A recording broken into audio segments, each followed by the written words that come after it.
Well, hello and a happy St. Patrick's Day. First Alert Chief Meteorologist Wes Wyatt. We appreciate you staying tuned for First Alert Weather Extra here, streaming on our streaming app. We're streaming on YouTube. Also, the First Alert Weather app if you have our streaming apps for Roku, Fire TV, Apple TV. Also ways you can watch us here every day. But, of course, one of the big stories, if you were tuned in during the news, 4, 5, and 6, we were talking about the next big thing, a rainmaker for tomorrow that will also bring with it a risk for severe weather, something we've got to watch out for. But if you have plans for this evening, for this St. Patrick's Day, here's a look at that hourly forecast as we break it down. Temperatures in the 60s, but we stay dry through midnight tonight, and the sky remaining mostly clear, so no weather problems at least through midnight. But after about 4 o'clock in the morning, well, rain starts to fill in across West Alabama. Some embedded storms, scattered storms possible in the afternoon. With both rounds, morning and afternoon, we'll need to be concerned about some damaging wind gusts. I believe the risk for tornadoes, from what we're seeing here,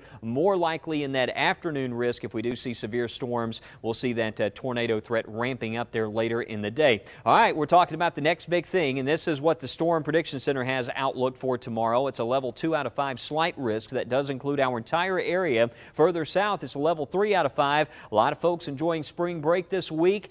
Make sure if you are watching us here on the streaming channels that you stay weather alert. Pay close attention to that weather tomorrow, and even early in the day, I think we could wake up to some very active weather here in South Alabama, and that does in the morning in South Alabama, especially the lower third of the state. That tornado risk is going to be there very early in the day, and then the question is, do we see that environment migrate this far north as the day goes on? But it could be some large hail, some gusty winds. Here's the timing as we look at the morning. You can see 5 a.m. arriving around places like Winfield and around the Brilliant area, Fayette, Tuscaloosa. By 8 o'clock, pushing closer to that I-65 corridor. So from 5 until 8, there's going to be some heavy rain impacts likely. 65, I-22, 5920 back towards West Alabama. And then notice there around 9 to 10 o'clock, moving into places like Gadsden, Anniston, Talladega, Rockford, and also Springville, Gunnersville will be impacted there later in the day. A lot of rain early on, some wet roadways, and some of those storms could be severe. I can't rule out, I know I talked about damaging straight line winds. In a situation like this, you can never say a 0 chance of an isolated tornado early in the day, but I think one of the big things we're going to be talking about is the wind, the rain, and there will be some slowdowns. So check in first thing, Matt and Mickey, early in the day tomorrow, and let's watch that closely as that system moves on through. We're going to be talking more about the rain potential here coming up. What I want to do right now is I want to bring in meteorologist Jill Gilardi, because Jill, this was the day here last year. I remember we were tracking severe weather that moved across our area. We had over several tornadoes, but I know in particular that one that moved through Moundville and Tuscaloosa. Seems like it was yesterday, but already a year has passed. It's crazy. I was still working from home then, but we were tracking all those severe storms that produced tornadoes. 21 tornadoes recorded that day, and again, some of them stand out to you. You may remember, again, as Wes was saying, the Moundville tornado up towards Brookwood. Then we had also down into Chilton County. We had some strong tornadoes down there at EF2, actually Billingsley in that area, and Mount Olive. So we have some actually video from last year of the damage, that should say we have storm damage there near Billingsley. Look at our sky tracker, and you can see all that EF2 damage. It was just north of the Billingsley area. And again, that is going to be, you know, something you see with some of these tornadoes. We've been taking a look from above a lot of times now, and you can really see the kind of devastation. Again, this is into the southern part of Chilton County last year on this day. You can see that the trees are all kind of curving around. You can see the circulation, really can identify it's from a tornado. This was EF0 tornado damage and debris they're cleaning up in Mount Olive last year. So again, folks, having to clean up all that debris. Again, that EF0, those winds up to about 65 to 70 miles per hour. You get into, you know, the higher level storms, you're talking over 100 30 miles per hour. So again, we had severe weather this time last year. Tomorrow, we're going to be watching those storms closely and be prepared for the potential for severe storms. You know, Jill, that was that storm on Rosser Road. There was a resident there in the Rosser Road area, was in a mobile home, went outside and just held on to a tree. The mobile home was destroyed, but thankfully because she went out of the mobile home, she survived the storm. Remember that story? I mean, it's hard to think that that would be the safer spot, but it actually is. I know, and it's so tough many times. You know, you and I have said when we have tornadoes and severe weather, if you are in a mobile home, you're safer outside of that mobile home. You never like saying evacuate a building or a structure in the middle of a tornado or in the middle of severe weather, but in some of those cases, you're safer outside. Yep. We just see so many cases of that every time we see storm surveys. And again, tomorrow, make sure you have a plan. Make sure you are weather ready, just in case. You know, we're getting into severe weather season right now, and you can just tell by the pattern. We've already set into this pattern next week. We have a system we're watching Tuesday and Wednesday, and especially, you know, through the month of April, as we know all too well, we'll have to pay close attention. There's no guarantees, doesn't necessarily mean there's going to be a severe weather next week, but just a setup that we do need to monitor because those parameters, those ingredients are showing up in some of the forecast data. We're going to talk a lot more about that coming up right now, but it is St. Patrick's Day, and let's celebrate the holiday right now and check in with meteorologist Fred Hunter. Well, we're joined once again today by who is becoming one of our absolutely Alabama favorites, of course, Marie Pridgeon. If you don't know about Marie, Marie is the author of a couple of children's books that are meant primarily, Marie, you said, for sick children. You wrote them with sick children in mind, and you used the magic of Ireland and the wee people to kind of tell that story. Yes. And you said they've become very popular with kids. They have. They've become very popular, and I wrote it, you know, mostly for children, but really for sick children, because sick children, you know, they're in the hospital, all their dreams might be fading, and I wanted to transport them to a place where they'll live forever. And there's magic, there's laughter, there's no illness, everybody's healthy, and I wanted to give them that because I know a lot of their childhood right now has been taken away from them.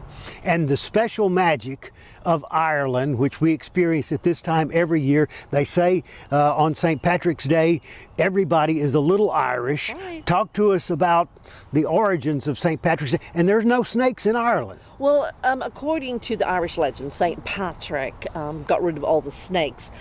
We're not sure if that's because it's so cold in Ireland they couldn't survive, but we tend to believe that St. Patrick did that, yes. and tell us about the celebrations and the observances. You know, is it as big? I'm sure it's bigger in Ireland than it is even in this country. Well, actually, you know, in Ireland it was considered a very holy day, and the immigrants from Ireland that moved to America decided that they wanted to celebrate their heritage. And since St. Patrick is our patron saint of Ireland, they decided they would do all the celebrations. So actually, it was really in America that a lot of the celebrations took place because people wanted to celebrate their heritage. You know, they did the rivers green and the beer, of course, green. And so in Ireland, we've kind of adopted that, you know. And it, like I said, it was more of a religious holiday. Okay, so it's a little bit American, yes, it's a little bit Irish, yes, and it all comes together for a great tradition on St. Patrick's Day. It does. Now, check out Marie's children's books. Give us the titles one more time, Marie. It's Morag and the Land of Tir na Nog and the Capture of Morag. Okay, a little bit of magic and a little bit of Irish magic at that on this St. Patrick's Day week.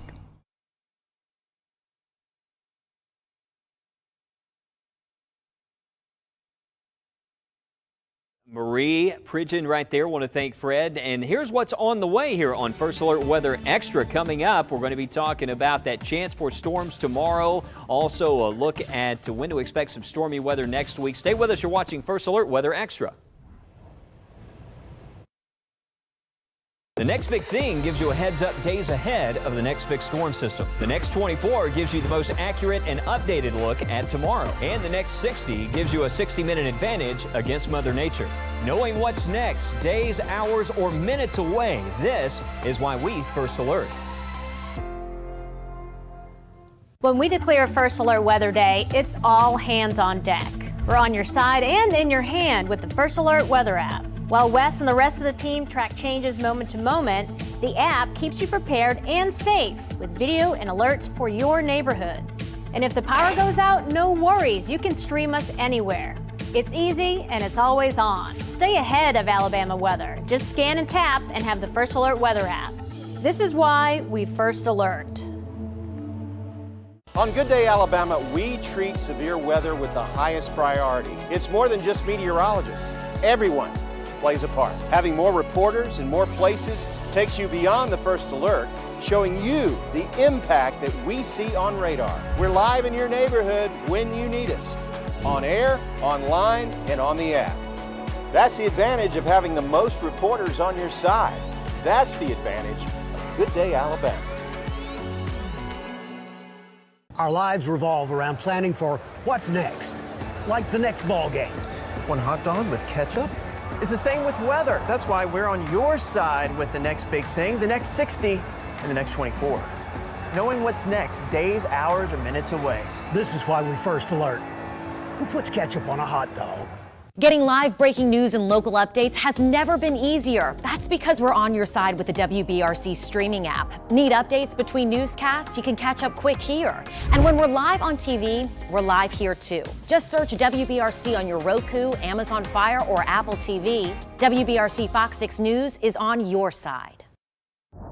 All right, welcome back. First Alert, Chief Meteorologist Wes Wyatt. You are watching First Alert, a weather extra, and we are going to be talking about a risk for some stormy weather tomorrow, and there we go as we take a look at what is on the way for tomorrow. Our next big thing, that chance for storms that moves in early in the day. You can see around 5 o'clock in the morning, that heavy rain, those storms moving in. There's an early morning severe weather risk. Could be some damaging wind gusts out of this. I can't rule out an isolated tornado early in the day, you know, especially if some of these storms here to the south. Notice we have winds out of the south direction. There's going to be a little bit of wind shear in the atmosphere.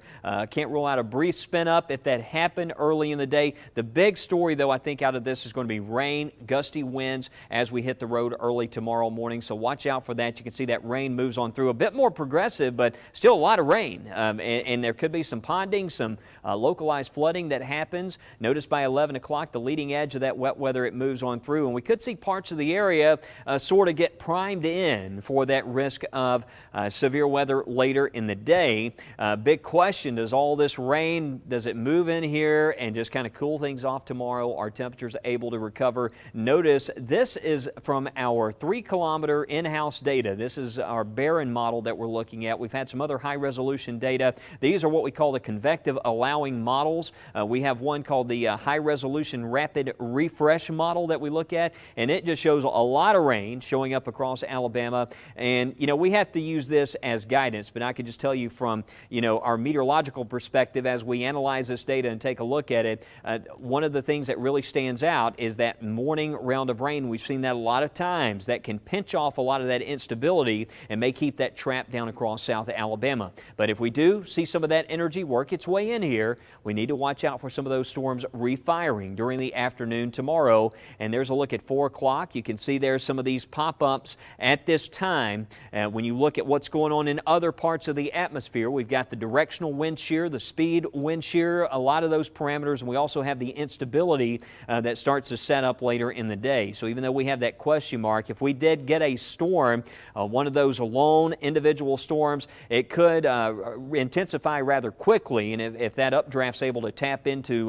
that surface-based instability, we could end up with some large hail, some damaging winds, and especially we need to watch out for a tornado in the afternoon if we did have one of those storms. And when you look at this model in particular, it really, what grabs our attention here, what you're looking at is what we call the updraft potential with some of these storms. Basically what you're looking at is the ability for storms to sustain themselves, for these storms to grow and track over a long distance. And these are the ones you would have to watch. You know, I'm watching this area for tomorrow afternoon, especially Shelby County back into Chilton and into Coosa County. You know, if we did see that energy work its way northward, this is an area here that we would certainly need to watch. watch tomorrow afternoon with any storms that try to develop here for some of those to grow severe. So that's what we're going to be watching tomorrow. I want to bring in meteorologist Jill Gilardi. And Jill, you and I, we saw this data, but I just want to point out there's other data doesn't look nearly as aggressive as what we're seeing right here. But just to note that, the models are trying to resolve where we exactly are going to see some of that instability, how far north that warmer sector is going to make it tomorrow. Yeah, and you were talking about the HRRR, so we're going to show you that, but I also have it overlaid with the instability, so we can really tell when that air is more right for tornado formation. So we'll start you off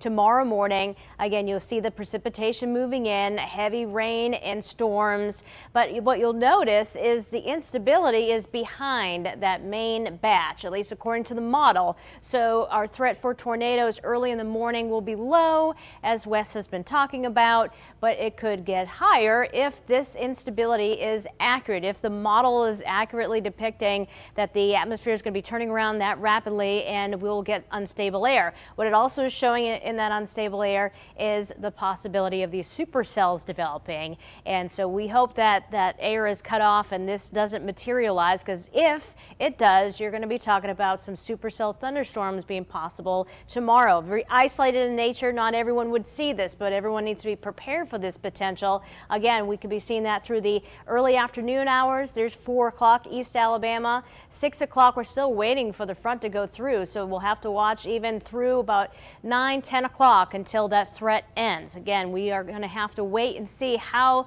the morning round impacts the afternoon round. We certainly are going to be seeing a lot of rainfall out of this, and we're talking about 1 to maybe up to 3 inches locally, so we can't rule out some localized flooding. That's not the only system we are tracking. We've been giving you that first alert for several days now that we'll watch next Tuesday evening into early Wednesday morning for potential severe storms. There's been a lot of wind energy visible with this system for a while now, and again, the models are showing that overlap of not only the instability, but the winds changing direction and increasing with height. So the surface winds coming in from the south, southeast, the winds aloft are coming in from the southwest. So that would mean a storm forming in that environment would have the ability to rotate. So again, we're seeing that instability in the wind shear combining as we get into Tuesday into Wednesday. And Wes, we've been watching this for almost a full week now, this potential.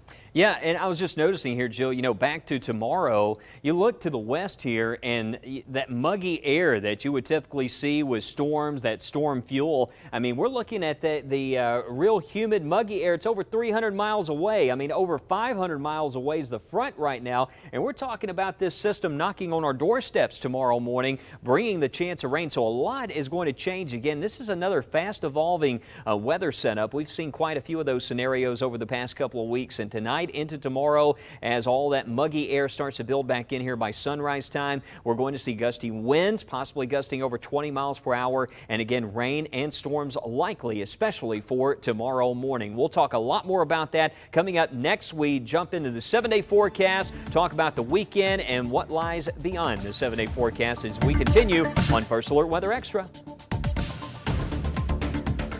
Every morning on Good Day Alabama, we know the news that matters the most to you is the news that hits closest to home. And we know that to tell the best story means going to where the story is. That's why having more reporters in more places is so essential. Giving you more local stories that impact your family, your school, and your safety. On air, online, and on the app. That's the advantage of having the most reporters on your side. That's the advantage of Good Day Alabama. I hear from people all the time with questions about healthcare, their insurance, and the safety of certain treatments. I'm Morgan Hightower, and I investigate these stories because if I were being taken advantage of, or if my family couldn't get the help they needed, I would want to know how to take action. That's why WBRC Fox 6 News investigates. We're on your side, getting answers, keeping you informed and safe. Contact us when you need a team on your side. Get pinpoint locations down to your street level on the First Alert Weather app. You can download by searching WBRC in your app store. That's accuracy you can plan on. I hear from people all the time having problems with their landlord or worry about being ripped off by a bad business. I'm Josh Gann, and I investigate stories like these because if I had questions about protecting my finances or how to save more money, I would want the best advice available. That's why WBRC Fox 6 News investigates. We're on your side getting answers, keeping you informed and safe. Contact us when you need a team on your side. Get first alert weather and breaking news. Follow us on Twitter. Search at WBRC News.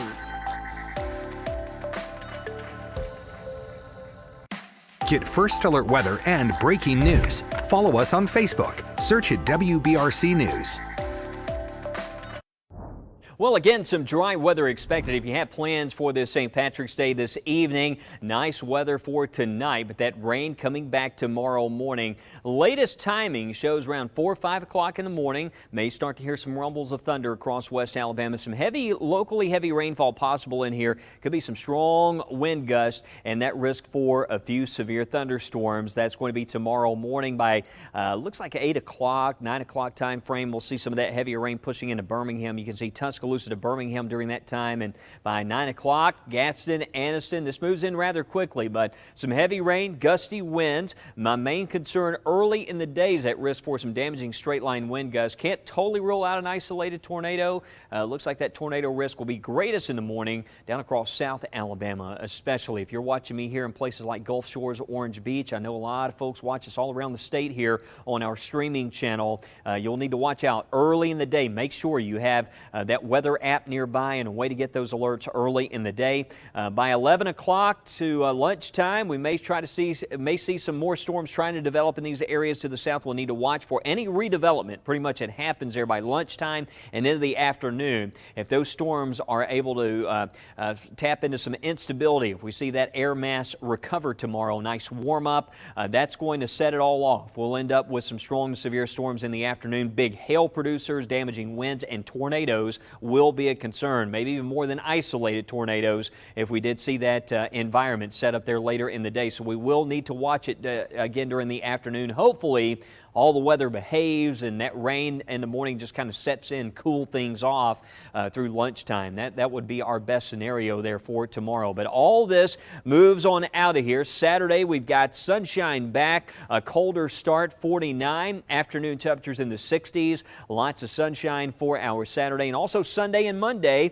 Nice and sunny, but then as Jill noted a few moments ago, one of the next big things will be another system that moves in Tuesday night. And we're seeing this has been showing up for days, even when we were talking about beyond the 7-day. Right here on First Alert Weather Extra, we're seeing the system on out there, and the model is still indicating the potential that we could see a severe threat set up for Tuesday night. So let's watch that day. We still have several more days to keep an eye on this, but it is the spring storm season, as we've noted, and that is going to be one of those days we need to keep an eye on. But the weekend looking good.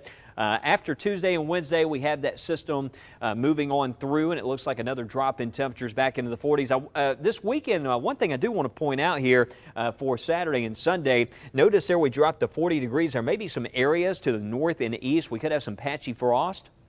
So if you have some sensitive plants Saturday, may want to go out there, cover up those plants. If you have some fruit trees blooming, need to protect them from frost. Just keep that in mind. That's mostly for areas to the far north and northeast there by early on Sunday morning. But we have 40 degrees. We don't see freezing temperatures. I want to bring Jill back in. And Jill, you've been taking a close look at that data beyond the 7-day. Are we seeing another cold blast out there? What's it looking like? Sure. We'll start off with precipitation and see if there are any storm systems showing up. And then I'll show you the predicted future temperatures going beyond the 7-day. So again, I meant to change strong storm system, but this is showing you the future radar going into the 27th. This shows some precipitation. Doesn't mean it's going to be severe, but all in all, after that, I don't see a whole lot showing up right now in the long range data.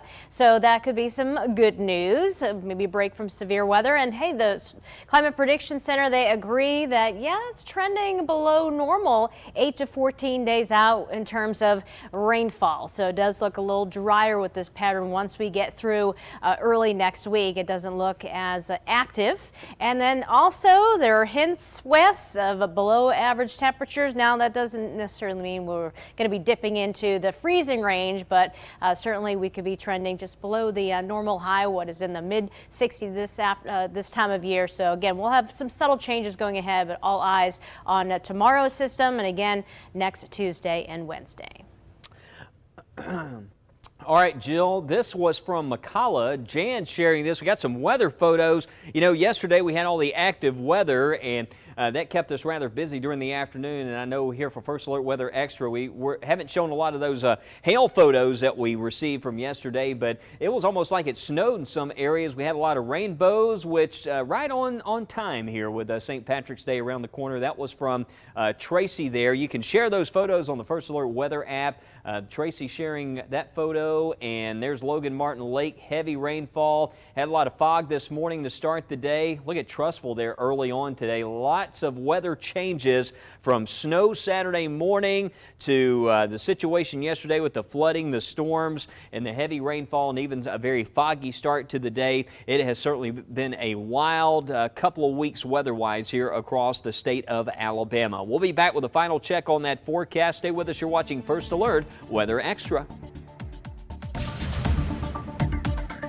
Getting live breaking news and local updates has never been easier. That's because we're on your side with the WBRC streaming app. Need updates between newscasts? You can catch up quick here. And when we're live on TV, we're live here too, giving you more ways to get caught up with everything happening where you live. Plus, exclusive videos from your First Alert weather team. It's easy to use and it's free.